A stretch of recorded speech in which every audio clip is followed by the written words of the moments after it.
নমস্কাৰ সকলোকে বহু দিনৰ মূৰত আকৌ নতুন এটা ব্লগ লৈ আহিছোঁ।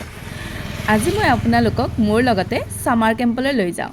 আজি সামাৰ কেম্পৰ ডে 1 মানে জুলাইৰ 1 তাৰিখ।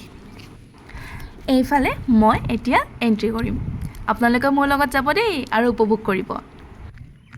এন্ট্ৰি কৰাৰ আগত দেখিলোঁ ৱালত কাৰ্বি আৰু বড়োসকলৰ ইমান ধুনীয়াকৈ পেইণ্ট কৰা আছিল নহয়, দেখিয়ে কিবা ভাল লাগি গ'ল। এন্ট্ৰি কৰি গম পালোঁ যে অনুষ্ঠানৰ কাৰ্যসূচীসমূহ মই চলাব লাগিব। মোৰো ভাল লাগিল কাৰণ মোৰ এইটো প্ৰথম অভিজ্ঞতা আছিল আৰু মই অনুষ্ঠানটো ধুনীয়াকৈ চলাই লৈ গ'লোঁ।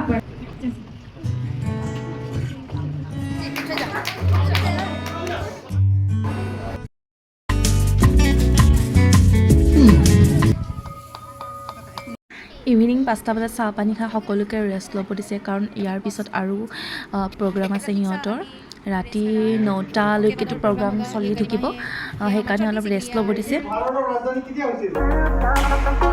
ৰাতি শুবৰ কাৰণে ধুনীয়াকৈ ৰেডি কৰি লৈছোঁ আৰু তাৰপিছত অলপ কিবা কিবি আনিছিলোঁ, চিপছ চানা, তাকে অলপ দুটামান চানা খাই লৈছোঁ।